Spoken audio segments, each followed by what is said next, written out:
আমি আমার শমশের আলী রংপুর জেলা হোটেল রেস্তোরাঁ শ্রমিক ইউনিয়নের সভাপতি রেজি নং 58 পক্ষের থেকে আমাদের ঈদ উৎসব বোনাস বেতন 111 উপধারায় বলা আছে ঈদ উপলক্ষে বোনাস আপনার বেতন সমপরিমাণ বোনাস প্রদান করতে হবে।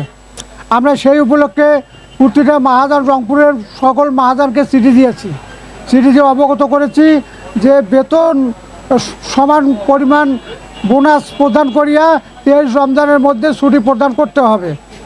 সেই সাথে 351 ধারায় বলা আছে যে শ্রম পরিচালক কলকারখানা অধিদপ্তর এবং এদের কাছে রেকর্ডপত্র আছে, সব যাচাই বাছাই যে কোনো মুহূর্তে যে কোনো সময় এরা রেকর্ডপত্র যাচাই বাছাই করতে পারবে এবং প্রতিটা প্রতিষ্ঠানে ঢুকিয়া শ্রমিক পরিদর্শন করবে শ্রমিকরা কী অবস্থায় আছে, বোনাস পাইলো কি না, বেতন স্লেট পাইলো কি না, তাদের ডিউটি কয় ঘন্টা, এগুলো তো কোনোটাও করতেছে না। তাই আমরা প্রত্যাশা করি আগামীকাল থেকেই যেন শ্রম পরিচালক এবং পরিদর্শক এরা যেন মাঠে নামিয়া এটাকে তদন্ত করে এই আশা ব্যক্ত করতেছি আমরা।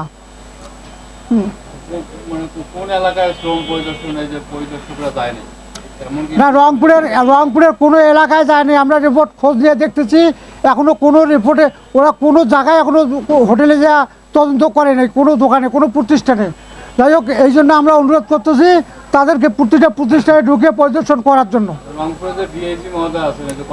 হ্যাঁ, রংপুরের ডিআইজি কলকারখানা অধিদপ্তর ডিআইজি মহোদয়ের সাথে এখনও আমরা কথা বলি নাই, তবে আজকে ভাষ্যকারের মধ্যে জানিয়ে দিচ্ছি যদি আমাদেরকে চিঠিপত্র দিয়ে অবগত করতে হয় আমরা তাই করবো ইনশাল্লাহ।